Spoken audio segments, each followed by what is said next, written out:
Welcome to Historic Boulder's event of the year. It is called Meet the Spirits, and you get to meet the important people that created Boulder and the area, and it's something not to be missed. Let's go check it out. Many of you know Macky Auditorium. One thing I learned when I was researching to do this today is that there was a 12-year delay between the beginning of the construction and the completion. Did you know that? Yeah, it's not commonly known. I'm glad I can share a little bit of that information.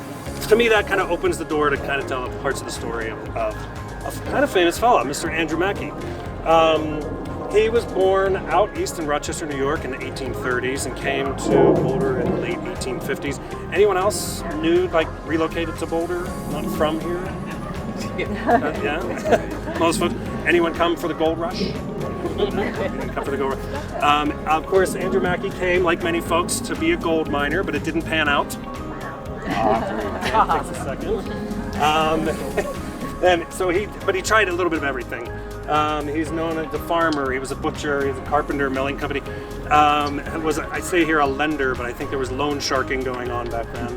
But became somewhat of a respectable person before long, a county treasurer. If you notice the timing on the arrival, late 1850s, that's actually when Boulder was founded in the late 1850s. So he had a lot of firsts. The first postmaster, the first county clerk, built one of the first frame homes. He built the first brick home. Founded the Boulder County Fair. I mean, there's a lot of firsts going on. It was kind of a time of firsts in a new city and a new kind of settlement.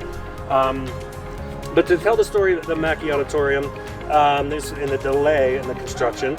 Andrew and his wife Adelaide, again, who were buried over here. He was passed in 1907. She was about 7-8 years before he passed. She was buried there as well. They were childless. And they wanted a child, and there was a miner in Leadville who he knew, Mr. John Bradford, whose wife passed away, and they had a little daughter. And so the Mackies agreed to adopt May and treat her as their own, raise her as their own. And he said he would put her in the will for a third of his estate. So they get a daughter. Now May grows up, and she meets a young fella who doesn't meet Daddy's standards, if you will. She comes and says, "Daddy, this is the one I want to marry." That's a bum. And he says, "No, you may not marry that man." What does she do? Marries him anyway, of course she does. And he becomes a prison guard at a prison in Canyon City. Now, what's the interesting fact about the prison in Canyon City and Boulder? State penitentiary. We had a choice to build a university or a prison. We chose the university, and the prison had to go somewhere, and so it's in Canyon City. And he's the guard there, and he's killed by an inmate. So now, May, looking bachelorette, widow, decides to look for another fella, and she meets a violinist. Musicians. So, no. Daddy, I want to marry this man. No, you may not marry this man. What does she do? Marries him anyways, and moves to Wyoming. So they cut out of the will. So fast forward a few years, 1905.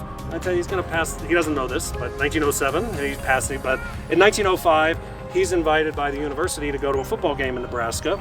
500 people board a train party. I'm just picturing this train. 500 partying tailgaters from here to Nebraska. Then they get their clocks cleaned, 18-0.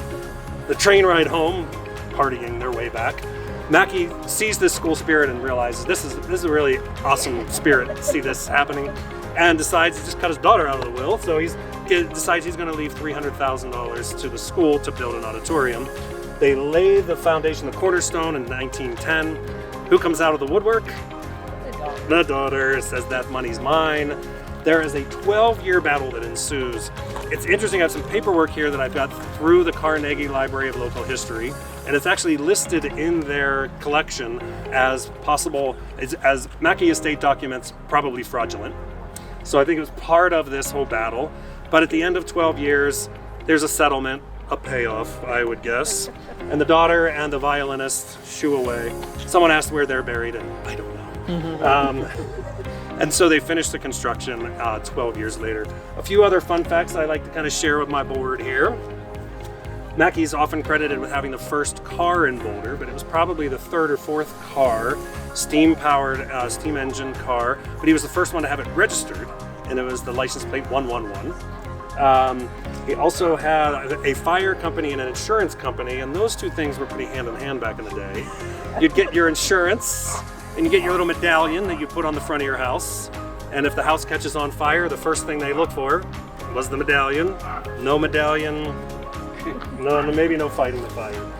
And the last thing I love pointing out is when he died, he was the richest man in Boulder with $400,000 to $450,000 value, which in today's money is about $13.4 million, which could probably get you a starter home in Boulder. So that's Mr. Macky. I want to tell you who I am briefly, so you know who you've been listening to. I'm Chris Taylor. I'm the new executive director at the Museum of Boulder. 4 months on the job.